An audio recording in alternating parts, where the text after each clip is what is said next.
শিক্ষা ও মনুষ্যত্ব প্রবন্ধে মোতায়ের হোসেন চৌধুরী মানব জীবনকে দোতলা ঘরের সাথে তুলনা করেছেন। মানব জীবনের আমরা যদি বলি দোতলা ঘরের সাথে যদি মানব জীবনকে আমরা তুলনা করি, তাহলে নিচতলা হলো মানুষের জীবসত্তা এবং উপরের তলা হলো মানুষের মানব সত্তা। বেশিরভাগ মানুষ আমাদের সমাজে, আমাদের রাষ্ট্রে নিচতলায় ঘরে পড়ে থাকে, মানে জীবসত্তার ঘরে পড়ে থাকে। তো সেই জীবসত্তার ঘর থেকে মানুষকে উপরতলার ঘরে নিয়ে যাওয়ার জন্য, মানে নিচতলা থেকে দোতলায় নিয়ে যাওয়ার জন্য যেটা প্রয়োজন সেটা হলো শিক্ষা। শিক্ষার মাধ্যমেই একজন মানুষ জীবসত্তা থেকে মানব সত্তার ঘরে প্রবেশ করতে পারে।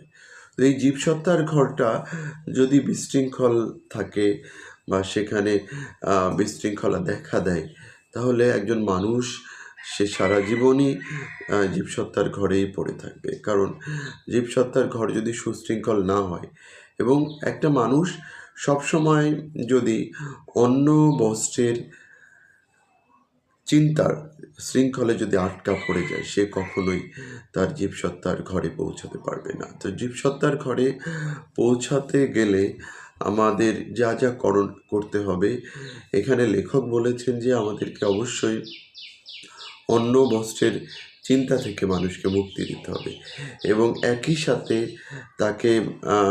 তাকে আহ্বান করতে হবে, মানব সত্তার ঘরে তাকে নিয়ে আসার আহ্বান করতে হবে।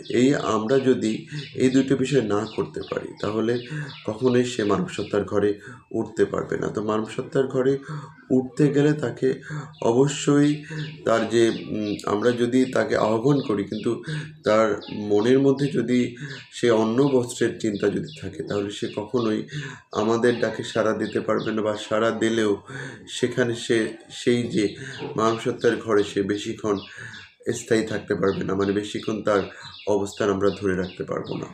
তো আমাদের লেখক বলেছেন যে আমাদেরকে দুইটা বিষয়ে কাজ করতে হবে।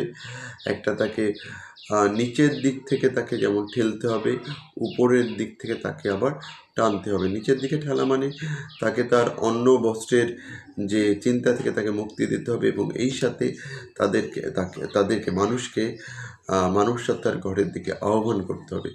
যদি আমরা এই দুইটা দিক যদি আমরা জীবসত্তা এবং মানব সত্তা, তো জীবসত্তার ঘর যদি আমাদের যদি বিশৃঙ্খলা থাকে, তাহলে কখনোই আমরা মানব সত্তার ঘরে উঠতে পারবো না। তো প্রথমে এই যে জীবসত্তার ঘরে একটা মানুষ যদি সুশৃঙ্খলভাবে বসবাস করতে পারে, তখনই সে মানব সত্তার ঘরে পৌঁছাতে পারবে, তখনই তার সার্বিকভাবে উন্নয়ন করা সম্ভব হবে।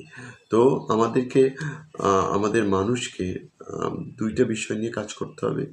একটা, তাকে অন্য বস্ত্রের চিন্তা থেকে মুক্তি দিতে হবে, নতুবা যে সেই শৃঙ্খলে যে বাধা পড়ে যাবে, যে শেকলে যে আটকে পড়ে যাবে, তো কখনোই তার মাথার মধ্যে যে মানব সত্তার ঘরে যাওয়ার চিন্তা তার মাথার মধ্যে থাকবে না।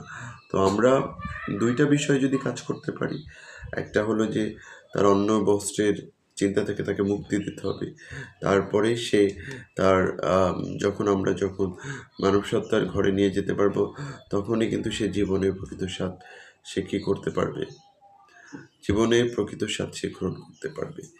এভাবেই আমরা মানব জীবনের উন্নয়ন ঘটাতে পারবো। তো শিক্ষা ও মনুষ্যত্ব প্রবন্ধে লেখক যে মূল বিষয়টা, যে আমাদের শিক্ষাটা তখনই সার্থক হবে যখন তাকে জীবসত্তার যে অন্য বস্ত্রের চিন্তা থেকে যখন আমরা তাকে মুক্তি দিতে পারবো, তখনই আমাদের শিক্ষাটা প্রকৃত শিক্ষায় উন্নীত হতে পারবে। ধন্যবাদ সবাইকে। আসসালামু আলাইকুম।